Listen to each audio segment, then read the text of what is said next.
originally in the story, let's see. Originally in the story, Hermia shows up, and her father wants her to marry who? Demetrius. So Demetrius is in love with Hermia, but Hermia doesn't love him. She loves who? Lysander. And they are both in love with each other. Also, Demetrius used to go out with Helena, but he dumped her, and she's still in love with him. And Hermia and Helena are best friends, and so they don't want to do that. So Lysander and Hermia decide to run away to where? The woods. They're going to go through the woods to get to his aunt's house so that they can elope. Also in the woods, we have the mechanicals who are rehearsing their play.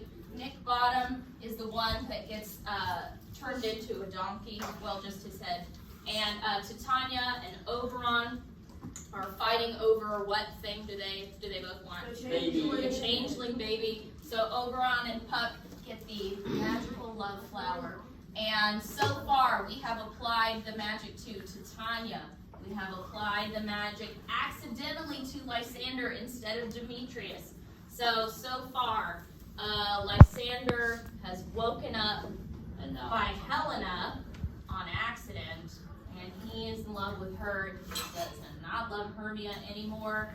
And has Titania woken up yet? Yes. So Titania wakes up, and she sees Nick Bottom with the donkey head, and they are in love too. So now we've got all kinds of messed up stuff happening all over the place. And Oberon has just found out Puck messed that up. So he is going to decide that Puck now needs, that they need to use this magic potion on Demetrius. We're going to see who he sees when he wakes up.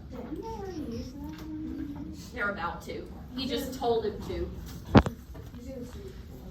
Here, I'll squeeze love juice in Demetrius' eye, so he'll fall in love with her. Let's try this again, people! I love you so much! Well, I love you more! Stop making fun of me!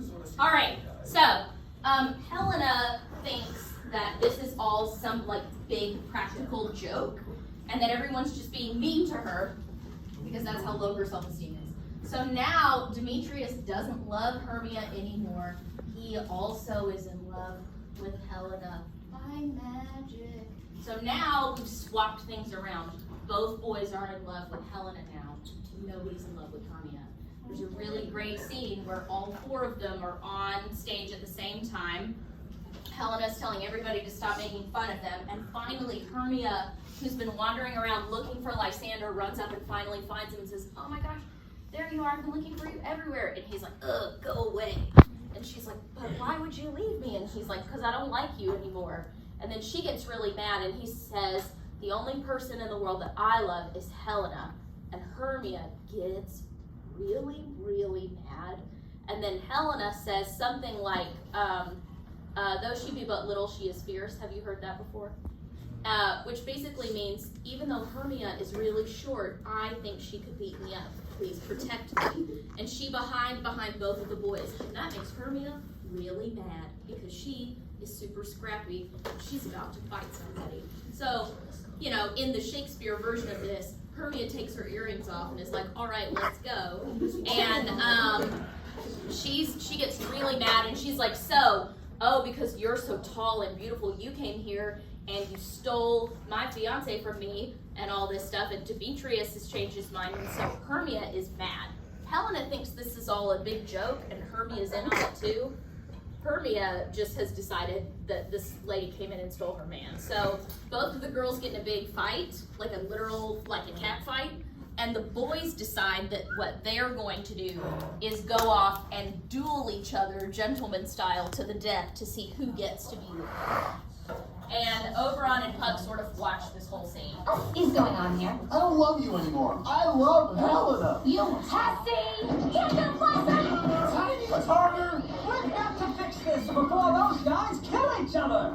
You create a deep fog so they get lost and finally fall asleep in exhaustion. When they awake, the night's crazy events will seem like a dream, except that Demetrius will be in love with Helena. Good plan! One thing that they don't mention is that Oberon gives Puck he got the original magic potion from the field, right? He says use this other one, which is the antidote, which is like the original, like the white flower. And so now they have like an antidote potion that they're going to use on Lysander to undo the spell, and that should fix everything. Boss man, now I must go to my wife and beg for the Indian boy. Puck spends the whole night leading the quarrelsome group on a wild goose chase through the dense fog. Where art thou, coward? Follow my voice. And when everyone passes out from exhaustion, Puck reverses the spell on Lysander and casts another spell so they'll think it was all a dream. Yeah, Puck has this cute monologue about how when they wake up, they're all going to think that it's a dream. So he's put the antidote on Lysander. So Lysander's spell is undone, and but the spell on Demetrius stays the same. So now Lysander's original feelings come back. So it should all be working out now, except for this situation. So that's what's happened so far. But when they wake up, they don't really remember what happened. They think it was a strange dream. Yeah, A Midsummer Night's Dream. It's the name of the play. Meanwhile, Titania and Bottom are getting along just fine.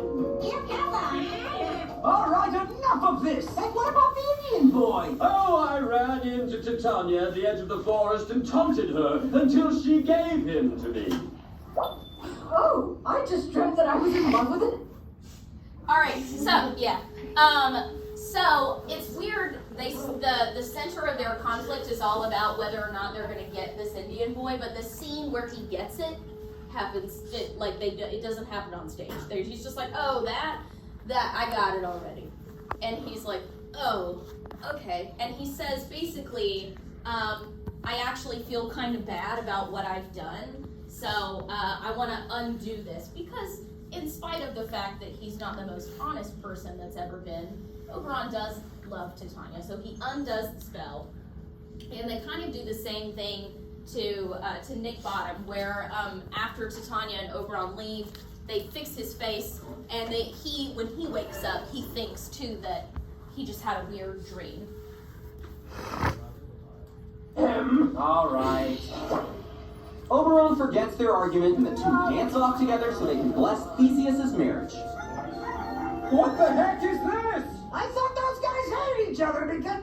Yeah, so in the morning when the sun comes up, for some Theseus goes out hunting on his horse or whatever, and Hermia's dad's with him, and they're like having a gentlemanly time or whatever, and they're riding around, and then they go to the edge of the forest and they see all four of them like sleeping on the ground, and they're like, they were just having a big fight a few days ago in my office.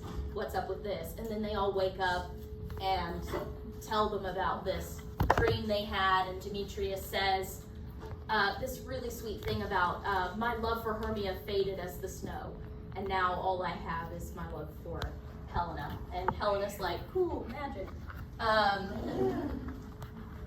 They both love Hermia. No, I love Helena now. What? Really? Awesome! Everybody gets married! And the only person that's still mad is Hermia's dad. He's like, I don't like that. And Theseus is like, yeah, whatever. And then he invites all of them to get married, so it's like a triple wedding. Everybody's gonna get married. Yay!